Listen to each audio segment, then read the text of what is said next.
본 방송에서 제공하는 투자 정보는 투자 판단에 대한 조언입니다.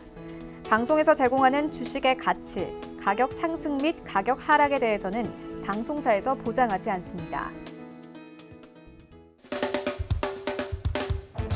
안녕하세요. 수익을 말하다. 오늘은 그 네 번째 시간 이재현입니다. 제가 작년부터 계속해서 강의를 이어오면서 시청자분들께 어떤 내용을 전달해야 될까 상당히 고민을 많이 하고 있었는데요. 이번 시즌의 주제는 증시 매트릭스, 시장의 이면을 좀 읽어보자. 이런 부분에 대해서 집중적으로 말씀을 드리고 있는데요.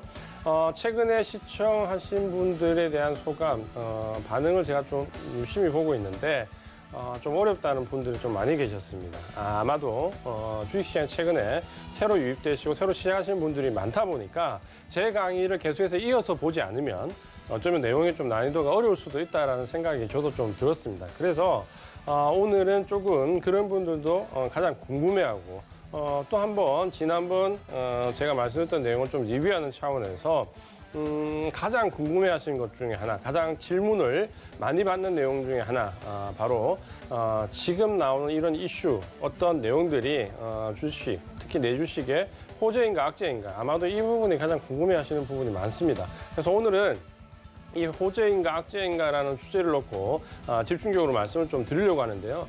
이전에 제가 서울경제TV에서 강의를 띄엄띄엄 이런 부분들을 나눠서 좀 드렸는데 오늘은 그런 부분들을 좀 압축해서 호재인가 악재인가 기본적인 사항은 우리가 좀 구분을 하자, 이런 차원에서 말씀을 좀 드리려고 합니다. 오늘은 좀 초보이신 분들도 좀 집중해서 좀 들으시면 좋으실 것 같아요. 제가 좀 미안했던 부분이 제 강의를 보시면서 무슨 내용인지 모르는데 그냥 대표님이 나오셔서 끝까지 들었다, 이런 내용이 굉장히 많아가지고 저도 상당히 좀 죄송스러웠습니다. 그래서 오늘은 좀 알 수 있는 내용으로 말씀을 좀 드리겠습니다. 우리가 이제 주식하면서 가장 궁금해하는 부분이죠. 그리고 주식시장에 첫 발을 디뎠을 때 또 가장 많이 궁금해하는 부분 중에서도 누군가에게 선뜻 물어보기 힘든 부분들이 많이 있습니다. 그 중에서 이제 오늘 말씀드린 과연 지금 나오는 이 내용이 호재인가 악재인가라는 부분을 한번 생각해 보자라는 거죠. 우리가 주식시장을 가장 단순하게 이분화시켜서 좀 본다면 결국 이 두 가지입니다. 뭐냐면 지금 증시가 조정을 많이 받고 굉장히 어려운데요. 그 이유는 뭡니까? 호재보다는 뭡니까? 악재가 지금 많이 나오기 때문이다. 그렇죠? 그럼 호재보다 악재가 강하면 뭡니까? 당연히 시장은 조정을 받게 되는 거죠. 그래서 호재가 강하면 시장은 상승하게 되고 호재보다 악재가 강하면 시장은 당연히 하락하게 되는 거죠. 이 두 가지 논리를 우리가 어떻게 보면 주식을 처음 시작하시는 분들이 가장 쉽게 증시를 이해할 수 있는 방법입니다. 물론 이 이면에는 호재인 것 같으면서 악재이고 악재인 것 같으면서 호재 여러 가지 사항들이 있지만 오늘은 우리가 누구나 좀 이해할 수 있는 부분을 가지고 명쾌하게 이 부분에 대해서 말씀을 좀 드리려고 합니다. 우리가 이제 호재냐 악재냐를 부분 볼 때 가장 많이 참고하는 부분이 뭡니까? 요즘에는 방송이나 인터넷이나 혹은 또 어때요? HTS에서 보면 어떤 이슈들이 계속 나온다 그렇죠. 내가 가진 종목에 대한 뉴스나 공시 내용이 계속해서 요즘은 바로바로 업데이트가 됩니다. 그럼 이런 업데이트가 될 때 어떤 이제 호재냐 악재냐를 구분해 볼 필요가 있다는 거죠. 오늘 첫 번째 이제 말씀드릴 부분은 기업 분할에 대한 부분입니다. 기업 분할은 뭐 최근에 LG화학이 굉장히 이슈화됐기 때문에 말씀을 많이 들었을 겁니다. 물적 분할, 일적 분할 뭐 여러 가지 얘기가 많이 나오는데 자, 쉽게 이제 이 부분을 좀 이해를 좀 해보겠습니다. 뭐냐면 어떤 기업이 있어요. 그 기업이 있는데 그 기업 안에는 여러 가지 사업 분야가 있을 거고 혹은 자회사가 있을 겁니다. 그러면 그 사업부나 자회사를 분사를 시키려는 거예요. 떼어내겠다라는 거죠. 이 떼어내는 방법에는 우리가 기본적으로 알고 있는 최근에 워낙 뉴스에 많이 나오는 물적 분할이나 인적 분할 얘기가 있고요. 또 한 가지 더 바이아웃이라는 부분이 있습니다. 그러니까 총 기업을 특정 그 기업 내에 있는 자회사나 특정 사업부를 분리하는 방법을 기업 분할이라고 얘기하는데 여기는 세 가지 방법이 있습니다. 저기 보시는 것처럼 첫 번째 방법은 물적 분할이라고 해서 수평적으로 나누는 방법이 있고요. 수익적으로 나누는 방법이 있고요. 두 번째는 인적 분할이 있습니다. 실제로 이제 어떻게 보면 회사를 IPO에서 상장시키는 거죠. 세 번째 방법은 잘 모르시는데 바이아웃이라는 방법도 있습니다. 자, 이 부분은 뭐냐면 실제 임직원들에게 주식을 그 회사를 매각해서 내보내는 겁니다. 이게 때로는 좋을 때도 있죠. 그래서 이 세 가지 방법이 있는데 그럼 이게 호재냐 악재냐 이 부분을 하나씩 좀 알아보도록 하겠습니다. 첫 번째 이제 말씀드릴 부분은 이제 물적 분할인데요. 최근에 이제 물적 분할 LG화학 얘기가 나왔다 그렇죠.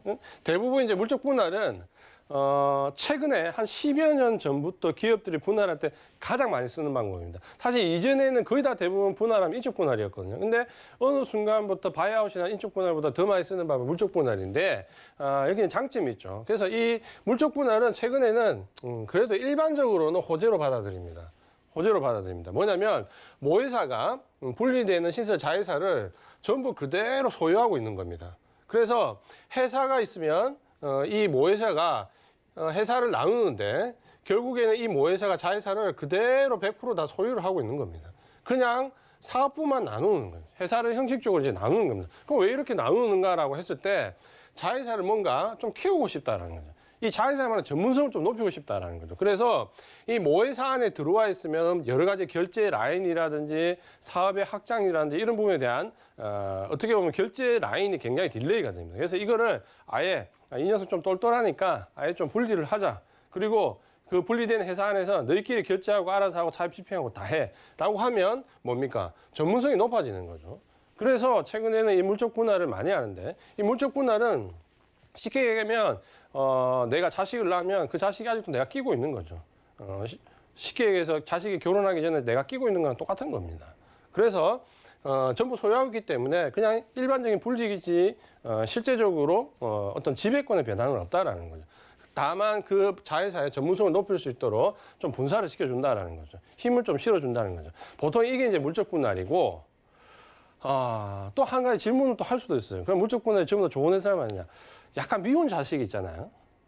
그 미운 자식도 솔직히 이렇게 좀 떼낼 수 있습니다. 그렇죠? 그 부분도 같이 한번 우리가 생각해 볼 수가 있습니다. 그래서 일단은 물적 분할은 호재다. 이렇게 좀 생각을 하시면 될 것 같고요. 여전히 좀 떼어냈지만 내 자식 품 안에 품고 있는 자식이다. 이렇게 생각을 하시면 될 것 같습니다. 두 번째 이제 볼 부분은 이제 인적 분할입니다. 그러니까 인적 분할은 실제적으로 우리가 이렇게 보면 품 안에 끼고 있는 자식이 아니라 어떻게 보면 자식이 이제 결혼을 한 겁니다.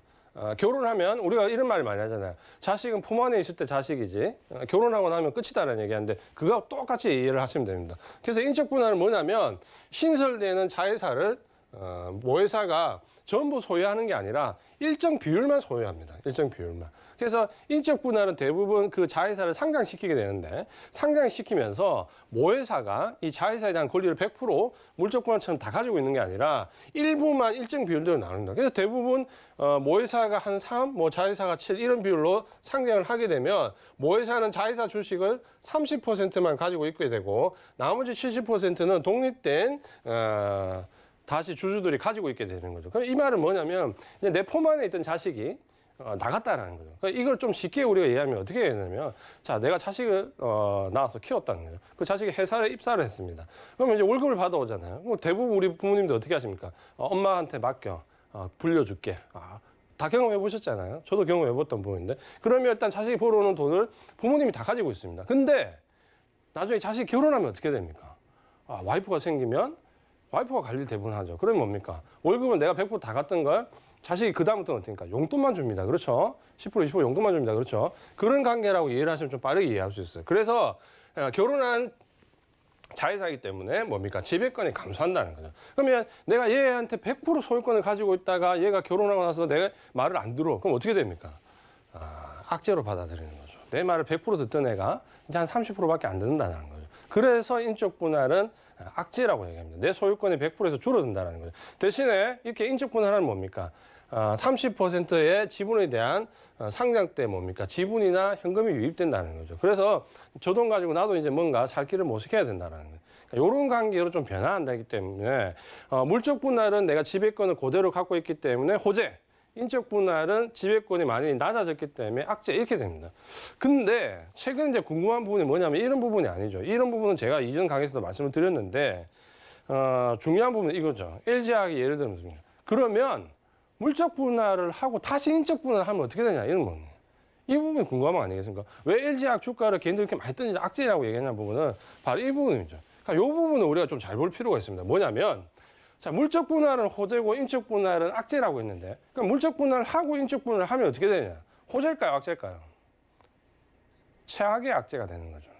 그렇게 이해를 하시는 거예요. 왜 그런가 볼까요? 자, 물적 분할을 먼저 한다 그랬잖아요. 그러면 일단 모회사가 자회사를 분리를 합니다. 그러면 자회사에 대한 권리를 모회사가 가지고 있기 때문에 물적 분할이 됐죠.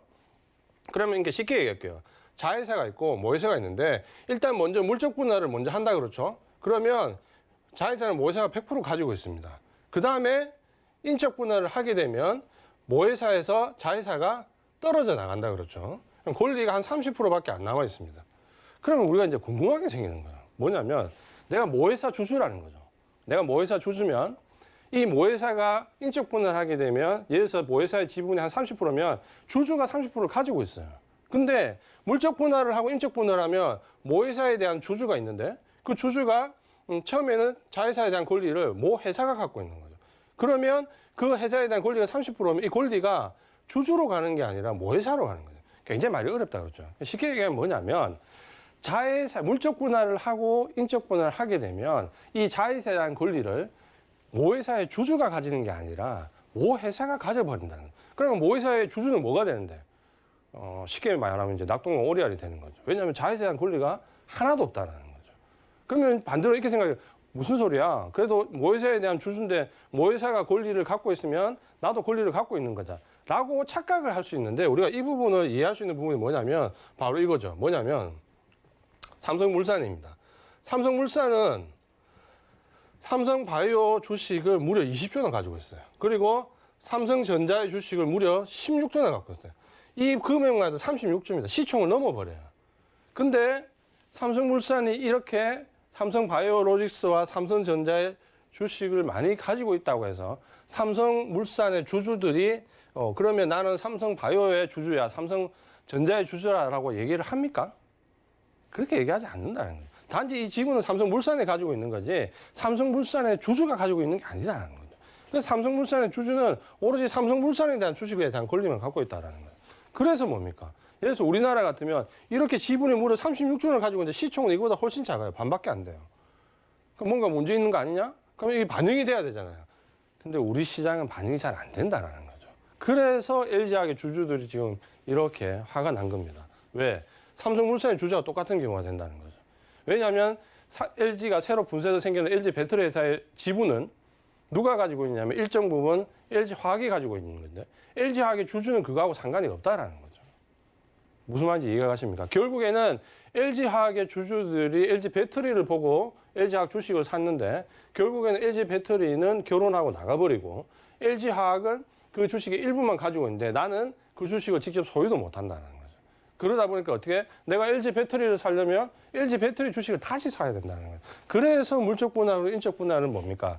굉장히 주주한테 불리한 요건이 됩니다. 어떤 식으로 LG화학에 보약을 준다고 하더라도 어렵다는 거예요. 자, 이해 좀 하셨습니까? 그래서 이제 우리가 이렇게 쉽게 얘기하면 됩니다. 물적 분할, 호재, 인적 분할, 악재. 물적 분할로 인적 분할, 굉장히 악재. 이렇게 봐야 됩니다. 물론 LG화학의 주가는 그래서 나쁘냐? 그렇지는 않습니다. 제가 그 부분은 따로 말씀을 좀 드리겠습니다. 그래서 우리가 이렇게 물적 분할이나 인적 분할하는 부분을 호재냐 악재냐고 봤을 때 이렇게 기본적인 부분을 이해를 좀 하고 계신 게 좋습니다. 이렇게 좀 말씀을 좀 드리겠고요. 자, 그 다음에 부분은 이제 유상증자인데 유상증자가 호재냐 악재냐 굉장히 많이 물어봅니다. 호재도 맞고 악재도 맞죠. 어떤 상황이냐, 어떤 국면에서 나오냐에 따라서 좀 달라지는데 우리가 요거를 좀 쉽게 이해할 수 있는 부분을 좀 생각을 해봅시다. 먼저 유상증자는 뭐냐면 주식을 추가로 상장하는 거다 그렇죠. 주식을 추가로 상장하는 거 왜 그럼 주식을 추가로 상장할까요? 당연한 거죠. 자금을 조달하기 위해서. 자금을 조달하기 위해서 이제 추가로 상장을 하는 거죠. 그러면 주식 수가 원래 100주가 있었는데 주식 수가 200주가 되면 기본적으로 우리가 생각하면 어떻게 될까요? 예를 들어서 이 회사가 예를 들어서 100억이라는 돈을 번다. 주식 수가 100주라면 이 100주가 이 100억을 나눠 가지는 거잖아요. 근데 주식 수가 예를 들어서 유상증자에서 200억이 됐다면 이 100억의 이익을 200주가 나눠 가지는 거잖아요. 불리해진다 그렇죠. 파이는 똑같은데 여기에 이익 구조를 가지고 있는 나눠 먹어야 될 인원이 늘어나면 안 좋다 그랬죠. 그래서 기본적으로는 그렇게 유쾌하지 않습니다. 유상증자 자체를. 그래서 우리가 유상증자를 어떻게 해야 되냐면 일단 유상증자가 나면 긴장하고 좀 봐야 돼요. 일단은 스타트를 호재로 생각하는 게 아니라 일단 악재로 스타트를 하는데 중간에 이제 호재로 뒤집어지는 경우도 있다. 이렇게 이해를 기본적으로 하셔야 됩니다. 그래서 뭔가 조금 불리한 방법이다라고 얘기하고 보통 이제 유상증자하는 방법은 일반 배정으로 하는 방법. 그러니까 아무나한테 그냥 다 주는 경우가 있고 주주에 한정지어서 주는 경우가 있고 보통 이제 3자 배정이라 해서 특정한 인물 혹은 회사 주체에 딱 고정돼서 이제 하는 방법이 있습니다. 각각 이제 특징이 좀 있는데 어떻게 진행하느냐에 따라서 호재냐 약재냐 좀 달라지겠죠. 그러면 유상증자가 이제 이렇게 진행이 되는데 어떤 경우에 호재인지 먼저 보겠습니다. 유상증자가 호재가 되려면 기본적으로 유상증자의 구도가 호재가 아니기 때문에 뭔가 달라야 된다 그렇죠. 그래서 호재가 되려면 첫 번째 3자 배정. 3자 배정은 뭐냐면 우리가 공시에 보면 3자 배정 유상증자 이렇게 나옵니다. HTS에 보면. 그래서 3자 배정이라는 것은 우리가 잘 생각해 보면 자, 유상증자가 원래 100주가 있는데 여기 추가로 100주를 하겠습니다. 근데 이 100주는 일반인들한테 안 하고 특정 인물, 특정 회사, 특정 사람한테만 하겠습니다라고 하면 일반인들은 배정을 못 받는다 그렇죠. 그러면 우리가 생각해 볼 게 뭐냐면 이런 거죠. 왜 저 주식에 유상증자를 하면 불리한 건데 저 불리한 거를 누군가가 미리 먼저 다 받아간다면 이렇게 생각해 봅니다. 저게 뭔가 좋은 게 있어서 미리 받아가는 게 아닐까? 라는 생각을 할 수 있잖아요. 똑같은 경우입니다. 그럼 뭐냐면 뭔가 좋기 때문에 주식을 일반인들한테 안 주고 특정 제3자한테 준다라는 거죠. 그러니까 이익 구조를 가지고 있거나 투자를 했거나 이런 뭐는 사업적인 파트너 관계나 여러 가지가 경우가 있을 수 있겠죠. 어쨌든 간에 일반인한테 안 준다는 거예요.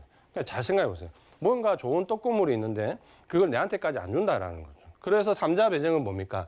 일단은 기본적으로 호재로 인식을 합니다. 왜? 누군가 저 분량을 미리 받아간다는 거는 뭔가 좋은 일이 있지 않을까. 좋은 일이 있기 때문에 받아가는 거야. 라고 생각할 수 있기 때문에 3자 배정은 호재라고 생각합니다. 그래서 요거 호재가 되고요. 그 다음에 또 한 가지는 뭐냐면 유상증자를 하는데 시설 확장이라는 곳에 돈을 쓴다는 거죠. 시설 확장이라는 거죠.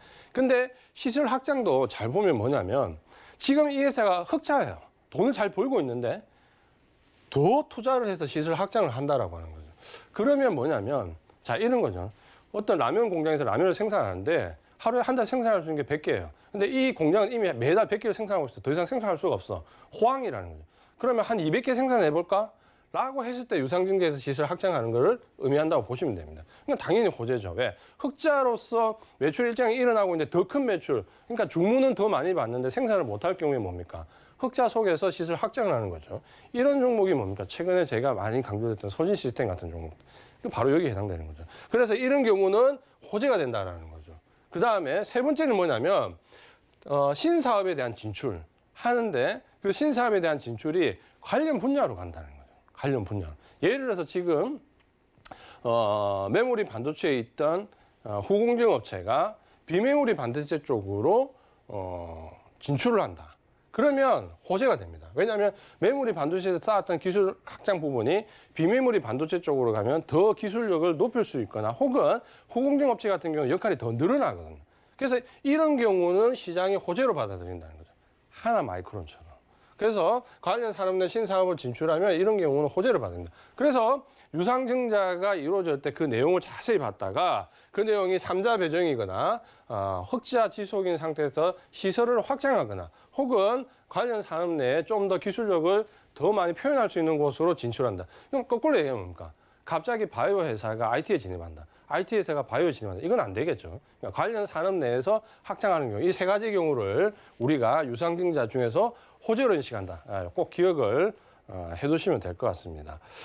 그러면 이제 일반적으로 유상증자가 악재가 되는 거는 이 세 개를 제외하고는 세 가지 경우를 제외하고는 대부분이 악재다. 이렇게 좀 생각하셔도 됩니다. 자 볼까요? 가장 이제 유상증자에서 많이 나온 것 중에 하나가 바로 이겁니다. 뭐냐? 운영자금 확보. 운영자금은 기업이 운영자금을 어떻게 마련해야 됩니까? 벌어서 생산을 해서 영업이익을 남겨서 그 이익금의 일부를 주주한테 주고도 남은 돈으로 운영자금을 해야 되는데 운영자금 확보에 유상증자한테 쉽게 얘기하면 뭡니까? 돈이 없다라는 거예요. 돈이 없다. 돈이 없다라는 얘기는 거꾸로 하면 뭡니까? 비즈니스를 잘못하고 있다라는 거죠. 그래서 유상증자에서 운영자금 확보 이런 얘기가 나오면 일단 악재입니다. 두 번째 더 악재죠. 채무 변제. 여기에 돈이 없는 게 아니라 빚까지 지고 있다는 거예요. 그 빚을 갚기 위해서 그 빚을 갚기 위해서 유상증자 한다. 최악의 경우죠. 이런 경우는 당연히 악재입니다. 그리고 어느 날 갑자기 IT 기업이었는데 좀 전에 말씀드린 것처럼 어느 날 갑자기 이 엔터테인먼트 회사에 진출한다. 혹은 바이오 산업에 진출한다. 그래서 유상증자다. 자, 이거를 거꾸로 한번 생각해볼게요. 신사업이 진출이면 좋다고 인식할 수도 있죠. 근데 IT 기업이 느닷없이 바이오 사업에 진출하거나 엔터테인먼트 사업에 진출하면 거꾸로 얘기하면 뭡니까? 본업인 IT 산업이 잘 안 된다라는 거죠. 맞습니까? 예. 그래서 이 세 가지 경우는 우리가 전부 다 악재로 인식을 하는데 유상증자하는 회사, 특히 코스닥의 조그마한 중소기업들 같은 경우에 보면 이런 내용이 굉장히 많이 나옵니다. 그래서 꼭 이런 내용들을 한번 읽어보시고 만약에 유상증자를 했는데 저런 내용이 나온다 이러면 일단 악재로 판단을 하시면 되겠습니다. 그 다음에 이제 볼 부분은 역시 이제 기업 자금 조달 방법인데 전환사채입니다. 무슨 말인지 잘 모르겠다 그죠? 근데 무슨 말인지 잘 모르겠는데 HTS를 열면 계속 나오는 내용입니다. 전환사채, CB, 전환사채, CB, BW, 유상증자, BW, CB 계속 나온다 그러죠. 그래서 이거 한 번은 좀 정리를 하고 가셔야 됩니다. 뭐냐면 자, 기업들이 돈을 조달하는 방법은 우리가 기본적으로 생각해볼까요? 주식을 발행한다. 유상증자 있죠? 그 다음 뭡니까? 채권을 발행하는 방법이 있다 그렇죠? 채권을 발행하는 방법이 있고 또 하나는 뭡니까? 직접 돈을 빌려오는 차입 경영. 돈을 빌려오는 방법이 있다 그렇죠. 요 세 가지를 가장 기본적인 방법으로 생각하는데 유상증자나 채권 발행이나 차입 경우, 돈을 빌려오는 이 차입 세 가지 경우라면 지금 말씀드릴 거는 기업들이 가장 많이 자금을 조달하는 방법인 채권 발행입니다. 채권 발행. 그 채권 발행 경우인데 이 채권을 발행하는 경우도 좀 특수한 방법이 있는데 그 중에 하나가 꼭 기억해야 될 부분이 바로 이 CB하고 BW입니다. 그러니까 요 두 가지 경우는 우리가 꼭 기억을 해야 되는데 왜 그러냐면 대부분의 중소기업들, 특히 코스닥 기업들이 가장 많이 돈을 조달하는 방법입니다. 왜 그럴까요? 일단 채권 발행을 그냥 해버리면 채권에 대한 발행을 하고 돈을 받고 거기에 대한 이자를 지급하면 되잖아요. 채권 발행은 시간이 좀 걸립니다. 시간이 걸리고 두 번째는 신용도에 따라 가지고 조달 방식에 대한 이자율이라든지 조달 방법이 좀 제한을 받습니다. 그러다 보니까 기업들이 조금 신속하게 돈을 좀 빌려와야 되겠고 조달을 해야 되겠고 좀 빠르게 집행을 해야 된다. 예를 들어서 꼭 나쁜 건 아니죠. 지금 굉장히 우리 공장이 잘 돌아가는데 공장을 지금 당장 빨리 지어야 되겠다라고 했을 때 채권으로 발행하면 좀 시간이 걸리고 자금 조달 방법에 위탁을 둬야 되기 때문에 좀 어려울 수 있다는 거죠. 그러다 보면 뭘 하냐면 바로 이 CB나 BW라는 형태의 채권을 발행하게 됩니다. 그래서 이게 어떤 채권인지 한번 볼게요. CB는 우리가 이제 컨버전 본드라고 해서 전환사채라고 얘기합니다. 전환사채. 뭐 전환하는 채권 이렇게 이해하면 된다 그렇죠? 쉽게 얘기하면 전환 채권입니다. 그래서 뭐냐면 채권을 발행하는데 이 채권은 뭐냐면 일정 기간이 지나면 채권 보유자가 원할 경우에 미리 결정된 조건으로 주식으로 전환할 수 있다는 거예요. 그래서 핵심은 채권인데 주식으로 전환할 수 있다는 겁니다. 이게 핵심인 거죠. 그러면 내가 채권을 발행했고 그 채권에 따라서 나는 이자를 지불할 의사가 있는데 만약에 네가 원하면 이 정도 가격대에서 주식으로 전환해도 돼. 채권은 이렇게 얘기하는 거죠. 그러면 기업도 좋은 겁니다. 왜? 주식으로 전환하게 되면 채무가 뭡니까? 자본으로 바뀐다 그렇죠. 그래서 기업도 좀 유리할 수 있고 그걸 받는 사람도 예를 들어서 이 회사 기업이 내용이 좋다면 주식으로 받는 게 유리할 수도 있습니다. 근데 이 주식으로 전환한다는 거는 좀 전에 보시는 이후에 보실 BW나 CB나 비슷한데 조건의 차이가 있습니다. 뭐냐면 이 CB 같은 경우는 주식으로 바꾸긴 한데 가격 결정권이 미리 정해진 게 아니라 그 당시에 시세 흐름을 보면서 좀 조정할 수 있다는 거죠. 그래서 예를 들어서 내가 한 3,000원 정도의 발행을 했는데 이게 한 주식가 4,500원 정도 된다면 조금씩 높이거나 이렇게 낮추거나 하는 조정이 어느 정도 가능합니다. 그러니까 어느 정도 뭐냐면 리저너블하게 합리적으로 주식을 전환할 수 있는 방법을 준다는 거죠. 기업 입장에서는 그렇게 나쁘진 않다 그렇죠. 왜냐하면 주식을 전환하더라도 채무가 감소되는 거고 어느 정도 가격에 대한 조정은 내가 할 수 있기 때문에 그게 나쁘지 않는 거죠. 그래서 이 보통 CB가 발행이 됐는데 일단은 발행이 성공하면 굉장히 안 좋은 회사들 같은 경우는 CB 발행하도 성공이 안 되거든요. 근데 성공했다는 것 자체로도 어쩔 때는 호재로 생각하기도 합니다. 예, 하기도 합니다. 근데 잘 생각해 보면 내가 그냥 채권을 발행할 수 있으면 그냥 채권을 발행하는 게 더 나은 거죠. 주식으로 바꿀 수 있는 권리까지 줬다는 것은 뭔가 조금 불리하다 그렇죠. 그래서 방법상으로는 어쩔 때는 악재로 받아들이는 경우도 꽤 있습니다. 특히 CB를 남발하는 기업 같은 경우는. 그래서 이런 CB가 채권인데 주식으로 전환할 수 있는 권리를 좀 준 채권이다라고 이해를 하시면 될 것 같고요. 그렇다면 이 CB는 좀 전에 말씀드린 것처럼 호재도 될 수 있고 악재도 될 수 있는데 발행 자체는 호재로 될 수 있고 대신에 조건 자체는 악재가 될 수 있다. 이 두 가지를 기본 개념으로 좀 이해를 하셔야 되고 예를 들면 이런 겁니다. 코스닥의 어떤 기업이 CB를 계속해서 발행을 하는데 이 부분이 발행이 완료가 안 된다는 악재입니다. 근데 반대로 거꾸로 생각해 볼게요. 최근에 CB를 한 1,000억 정도 대량으로 발행하고도 중소기업인데 굉장히 주가 많이 올랐다는 기업이 있습니다. 서진시스템입니다. 서진시스템 같은 경우는 CB를 거의 한 3차, 4차, 5차, 이후 10차까지 발행했는데 최근 것만 합쳐도 1,000억 정도 됩니다.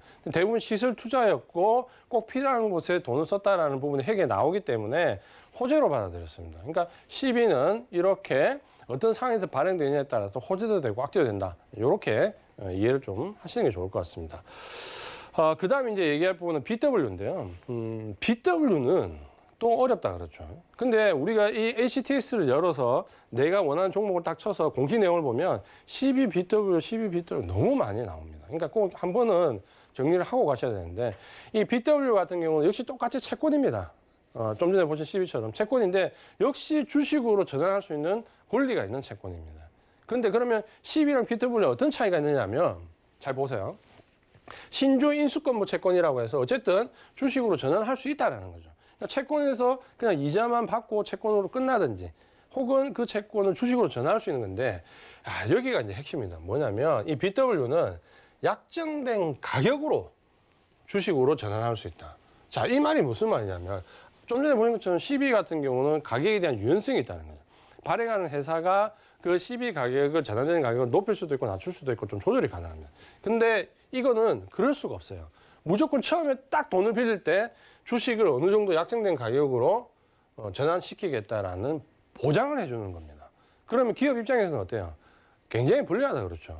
왜냐하면 주식으로 바꿔주는데 그걸 시세에 맞게 바꿔주는 게 아니라 무조건 지정된 가격으로 주식으로 바꿔줘야 됩니다. 예를 들어서 내가 BW에서 주식 전환 가격이 4,000원인데 지금 주식 시세가 1,000원밖에 안 돼. 그러면 예를 들어서 CB 같으면 이 1,000원에 가까이 조정할 수 있거든요. 근데 BW는 무조건 1,000원이라도 4,000원에 주식으로 바꿔줘야 됩니다. 굉장히 불리하다 그렇죠. 그러니까 이런 경우 BW 같은 경우는 뭡니까? 아주 어쩔 수 없는 불리한 상황에서 돈을 빌려와야 될 정도로 다급하다라는 거죠. 맞습니까? 그래서 앞에 내용이 전혀 모르겠다라고 하시면 이렇게 BW 발행하면 일단은 뭡니까? 가장 불리한 방법으로 돈을 빌려온다는 거예요. 그러니까 뭐다? 악재라는 거죠. 가장 불리한 방법으로 돈을 빌려오는 거기 때문에 악재라는 거죠.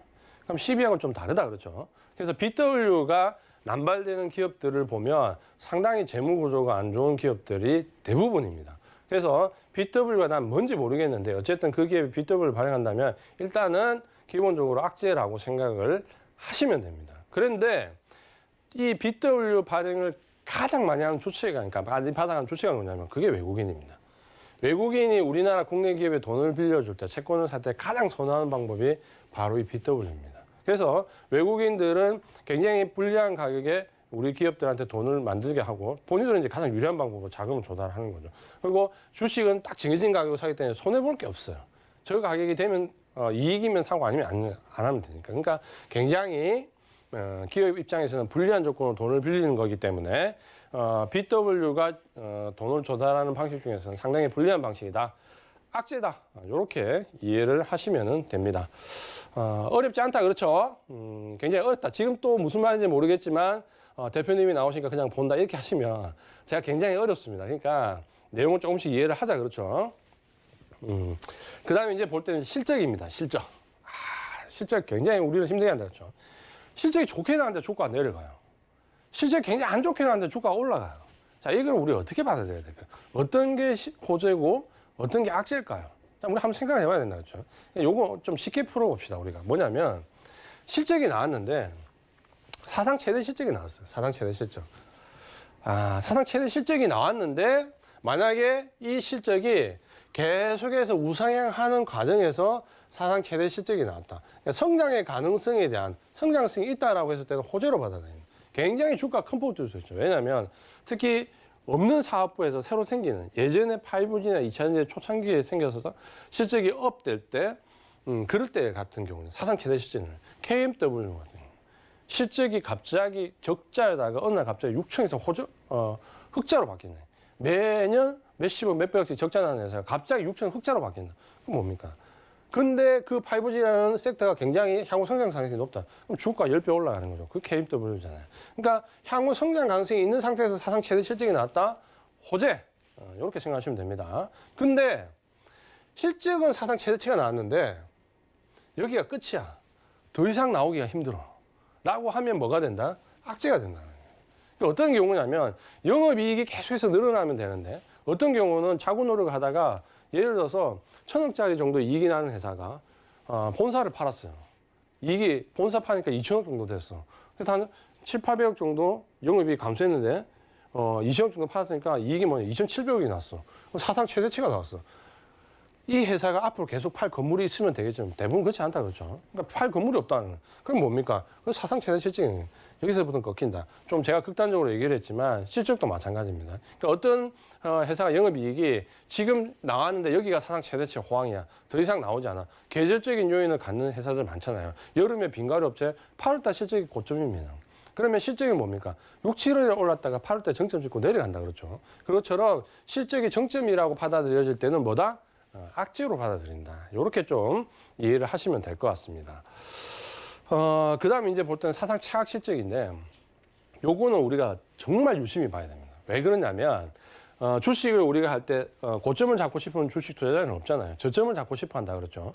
저점을 잡고 싶어 할 때 뭐냐면 요게 굉장히 유용할 때가 있습니다. 뭐냐면 사상 최악의 실적이 나온다. 지금이 실적이 굉장히 안 좋아진다는데 그 실적이 안 좋아진다라는 게 시장에서 바닥론으로 더 이상 나빠질 거 없어 라고 바닥론으로 받아들여지면 호재가 됩니다.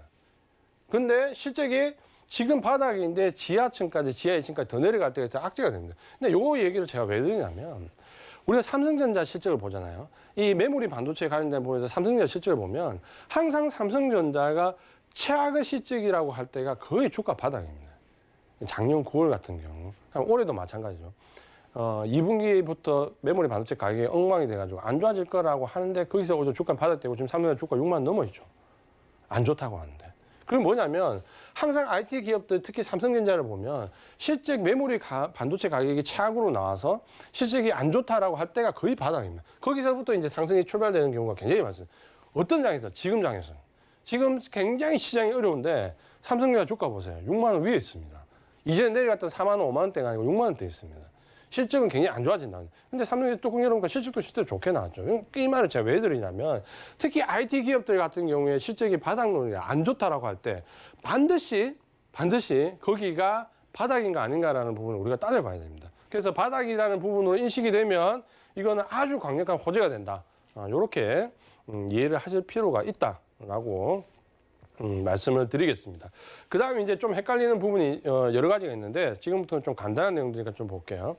호재인지 악재인지 잘 모르겠다라는 부분 한번 볼게요. 우리가 바이오 기업들을 보시면은 공시 내용이나 뉴스 내용이 너무 많이 나온다 그렇죠. 근데 그 안에서도 자세히 읽어보면 호재라고 나왔는데 내용을 자세히 읽어보면 악재인 경우가 태반입니다. 굉장히 많이 있습니다. 어떤 경우가 많냐면 최근에 바이오 기업들이 임상 관련된 부분에서 나오면 이런 표현이 많이 나옵니다. 임상 지속 가능. FDA에서 임상 이상을 신청했고 지금 이상 임상이 진행 중인데 결과가 나쁘지 않아서 임상을 계속 지속적으로 할 수 있다는 내용이 나왔다. 이게 뭐죠, 이게? 똑같은 얘기입니다. 뭐냐면 임상 그냥 지속 가능하다는 부분은 호재로 굉장히 많이 해서 주가를 많이 띄웁니다. 근데 그냥 임상이 그냥 진행되고 있는 임상이 그냥 계속 진행되는 거예요. 이게 무슨 호재입니까? 중단하지 않아서 악재 이 얘기를 거꾸로 하면 중단하는 악재가 아니라서 호재라는 거죠. 그러니까 악재가 아니면 호재일까요? 그렇지는 않다 그렇죠. 그러니까 이런 내용들을 좀 잘 봐야 되고 그 다음에 또 임상 바이오에서 제일 봐야 되는 게 임상 타입 2 성공 이런 얘기도 굉장히 많이 나옵니다. 근데 최근에 이제 이거를 식약청에서 금지를 지금 일부 했고 못하게 계속해서 그 내용을 조절하고 있습니다. 뭐냐면 원래 임상은 타입 1으로 진행을 했는데 실패했어요. FDA에서 효과 없어 가지 마 했어요. 그럼 이거를 뭡니까? 타입 2로 싹 변형을 시켜서 FDA에서 모델한 부분은 이렇게 모델링한 부분은 요만큼인데 요거를 불리한 부분만 빼고 이런 부분만 싹 해가지고 타입 2 해서 성공.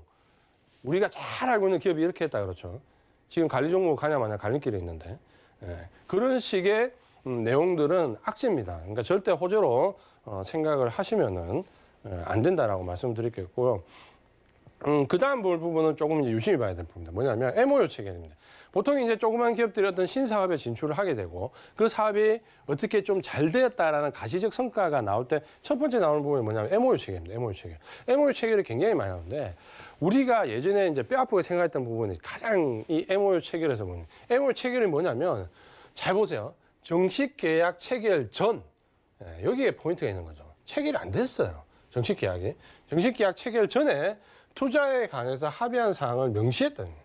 합의한 사항을 계약한 계약서가 아니고 명시를 한 명시서입니다. 정확하게 표현하면.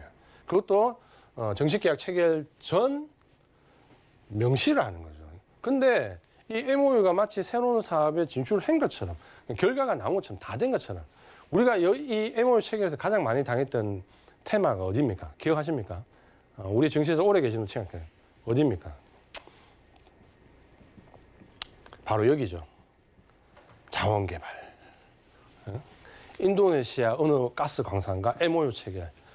칠레의 어느 철광산과 MOU 체결. 호주의 어떤 철광석과 MOU 체결. 기억나시죠? 그게 전부 자원개발입니다. MOU 체결을 그렇게 많이 했는데 그 기업들이 중에서 지금 상장을 유지하고 있는 거의 90%가 뭡니까? 대부분 다 상장 폐지당했다 그렇죠? 없다 그렇죠 지금. 한때 지금의 그건 아니지만 저 MOU 체결하는데 우리나라 그 당시에 산업부 장관도 가고 막 했던 기억이 저도 나요. 한 10여 년 전에. 그렇게 많이 했던 자원개발과 관련된 MOU 체결인데 하나도 지금 그 회사에 남아있지 않다 그렇죠. 그래서 이 MOU 체결은 물론 새로운 사업에 진출할 수 있는 하나의 좋은 시그널, 징후로 우리가 인식을 할 수 있지만 그 자체가 이미 투자가 완전히 계약이 체결된 것처럼 우리가 오해를 해서는 안 된다 그랬죠. 이거는 정식 계약이 체결되기 전에 하나의 명시해 놓은 문서일 뿐이다. 이 부분을 반드시 기억을 좀 해야 됩니다. 그래서 이 부분을 가지고 악재는 아니지만 너무 지나치는 호재로 인식하는 것은 좋지가 않다. 이렇게 말씀을 좀 드리겠습니다. 그 다음에 이제 좀 생각해야 될 부분이 이런 부분입니다. 뭐냐면 우리가 실적에 대해서 또 한 가지 좀 생각해야 될 부분이 뭐냐면 너무 여기에 이제 우리나라는 좀 많이 집착을 한다는 거죠. 뭐냐면 영업이익 증가, 영업이익에 너무 많이 집착한다는 거예요. 그러다 보니까 제가 이제 실적을 볼 때 항상 그 세 가지를 말씀드렸습니다. 뭐냐면 매출액과 영업이익을 보는데 최소한 3년치를 봐야 됩니다. 3년치를 놓고 봤을 때 이게 성장하고 있는지 줄어들고 있는지 그리고 매출액과 영업이익이 다 같이 늘어나는지에 대한 부분을 좀 보자라고 말씀 좀 드렸습니다. 제가 이 얘기를 가져온 이유가 있다 그렇죠. 왜 그러냐면 지금 코로나19로 굉장히 어려워진 산업들이 많습니다. 섹터들이 많습니다. 그러다 보니까 기업들의 매출액이 줄고 영업이익이 줄면서 굉장히 어려움을 처한 회사들이 많다는 거예요. 그러다 보니까 너무 어려운 나머지 운영을 이제 더 이상 회사를 지속하기가 힘든 기업들이 상당히 속출한다는 거죠. 근데 이 기업들이 어떤 회계상으로 뭔가 돌파구를 마련해야 되는데 상장 폐지를 안 당하기 위해서 여러 가지 내용들이 나온다는 거죠. 그 중에서 이제 좀 보면 뭐냐면 흑자 전환했다라는 뉴스들이 많이 나옵니다. 그러니까 우리가 어떤 HTS 내용이나 인터넷이나 방송에서 보면 땡땡땡 기업이 흑자 전환했다. 영업이익이 마이너스 70억에서 플러스 10억. 흑자 전환했다 나오는데 그 내용을 볼 때 잘 보시면 또 뭘 봐야 되냐면 영업이익은 늘어났는데 매출액이 줄어드는 경우가 있어요. 매출이 줄어드는 경우가 있어요. 이런 경우는 어떤 경우가 있을까요? 예를 든다면 이렇게 생각해 볼 수 있는 거죠. 어떤 특정한 섹터에 있던 기업들이 뭐냐면 보통 우리가 제일 많이 쓰는 게 예를 들면 마케팅 비용이라든지 여러 가지 비용들이 있습니다. 비용. 이 비용들을 써서 이익을 더 많이 창출하는 거를 우리가 이제 영업 활동이라고 얘기를 하죠. 근데 예를 들어서 지금 코로나19로 여행업이 예를 들어서 굉장히 지금 위축을 받았다는 거예요. 그러면 마케팅 비용 자체가 이제 집행이 안 된다는 거죠. 그러면 비용이 줄어듭니다. 비용이 줄어들다 보니까 뭐냐면 가만히 있으니까 아무것도 안 하고 가만히 있으니까 흑자가 되더라는 거죠.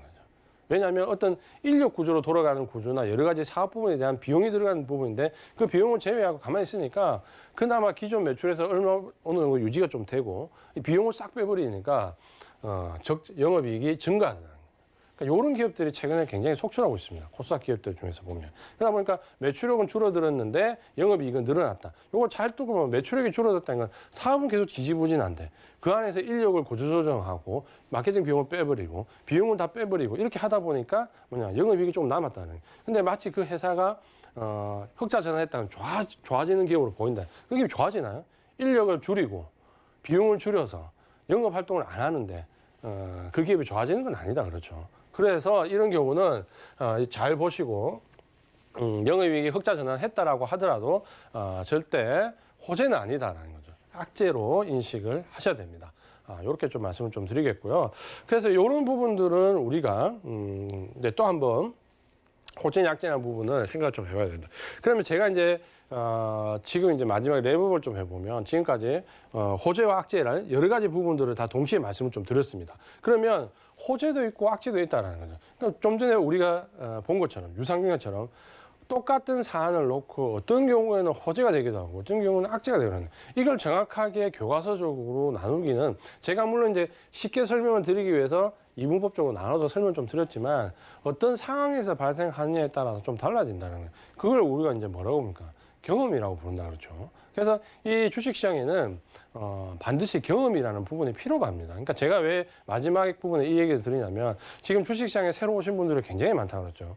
뭐 저도 무슨 말인지 몰랐는데 최근에 이제 이 주린이라는 부분 주식과 어린이 합친 말인데 주린이라고 불리는 초보자분들이 굉장히 많습니다. 특히 20대, 30대 좀 젊은 층에서도 주식을 하는 인구가 폭발적으로 늘어나고 있답니다. 그러니까 저는 이제 그 부분은 좀 긍정적으로 봅니다. 왜냐하면 지금 같은 저금리 기조가 앞으로도 계속 이어질 거고 우리 시장이 이제 어떻게 보면 어떻게 산업자본에서 금융자본으로 넘어오는 거의 가도기에 와 있기 때문에 뭔가 투자를 하지 않으면 근로소득만으로는 이 저금리 기조에서 살아남기 어렵다는 거죠. 그리고 최근에 제가 이제 오랫동안 주식시장에 있으면서 봤을 때 대부분 주식 하시는 분들이 60대, 70대, 그러니까 나이가 연세가 많으신 분들이 많으셨거든요. 그러니까 새롭게 젊은 층에서 시작하는 경우가 굉장히 드물었는데 최근에는 이 20, 30대도 주식 투자를 한다는 부분은 어떠한 방법으로 도박까지 하느냐 안 하느냐는 방법은 차이는 있겠지만 일단은 주식에 관심을 가지는 부분은 저는 나쁘지 않다라고 봅니다. 그러면 제가 이 악재와 호재라는 부분을 말씀을 드렸잖아요. 그러면 이 부분을 구분하는데 제가 뭐가 필요하다니까 경험이 필요하다 말씀드렸습니다. 그래서 보면 무슨 말이냐면 이런 거죠. 우리가 주식시장이 굉장히 합리적일 것 같지만 사실 시장이 그렇게 합리적이지만은 않습니다. 만약에 합리적으로만 움직인 다음에 AI가 주식 투자를 해서 이길 수 있겠죠. 항상 이기겠죠. 근데 골드만삭스든 JP모건이든 모건스탠리든 AI가 매매하지 않습니다. 왜 그쪽에서 몇 조 원을 들여서라도 필승의 AI를 만들 수 있을 것 같은데 하지 않을까요? 시장이 합리적으로만 움직이는 건 아니기 때문입니다. 그래서 그 중간중간에 나타나는 이 비합리적인 부분을 이 AI라는 부분은 이기지 못한다는 거. 그래서 이 주식시장은 어쩔 때는 객관적인 사실보다도 받아들이는 반응에 더 따라서 결론이 달라질 때가 더 많습니다. 그러니까 똑같은 상황이 나왔는데 어떤 국면에서 나왔을 때 따라서 증시에 대한 반응이 달라진다는 거죠. 그래서 이 반응이 이 국면에 A라는 국면에 나왔을 때와 B라는 국면에 나왔을 때 어떨 때는 호재가 되고 어떨 때는 악재가 되는 이런 부분을 반드시 알아야 될 때 뭐가 필요하다? 경험이 필요하다. 자, 제가 경험을 강조하는 이유는 뭐냐면 결국에는 주식시장에 지금 처음 들어오신 분들 많잖아요.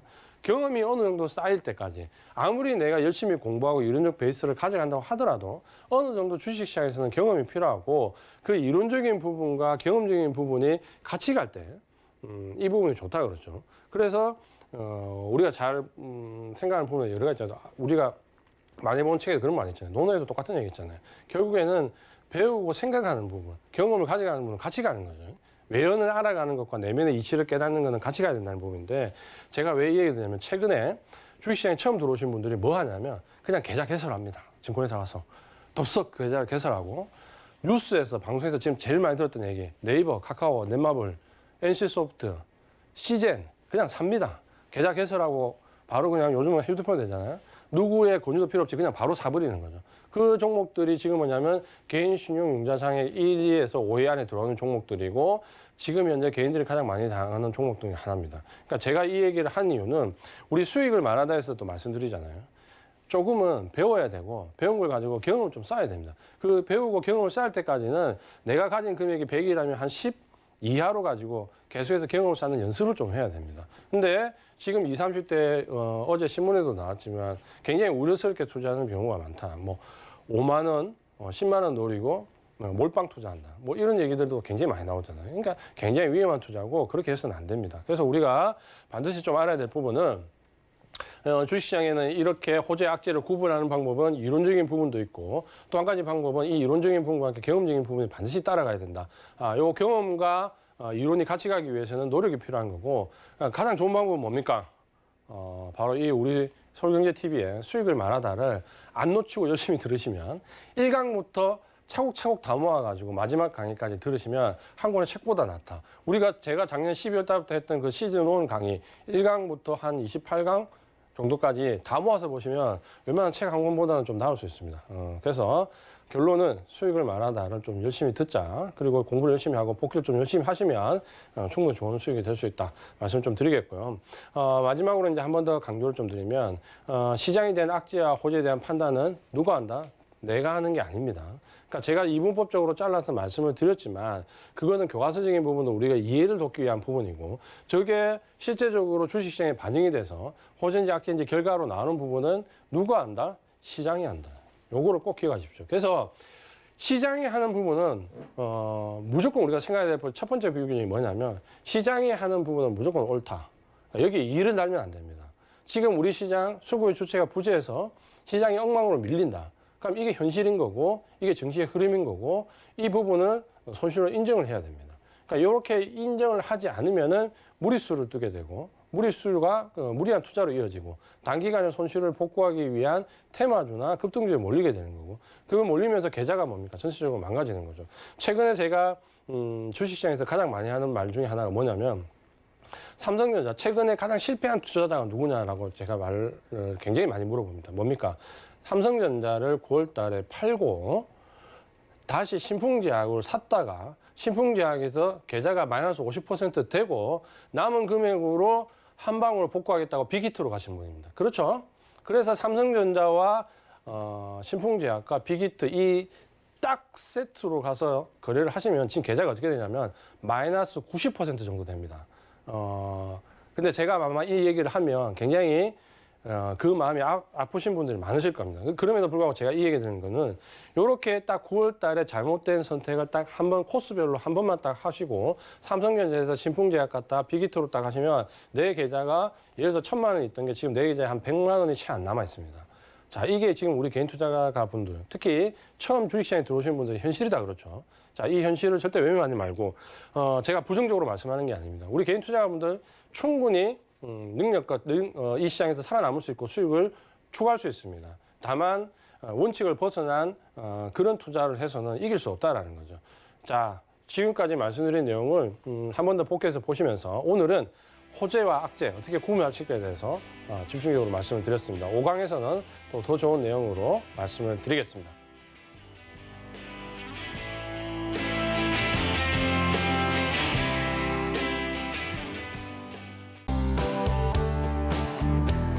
본 방송에서 제공하는 투자 정보는 투자 판단에 대한 조언입니다. 방송에서 제공하는 주식의 가치, 가격 상승 및 가격 하락에 대해서는 방송사에서 보장하지 않습니다.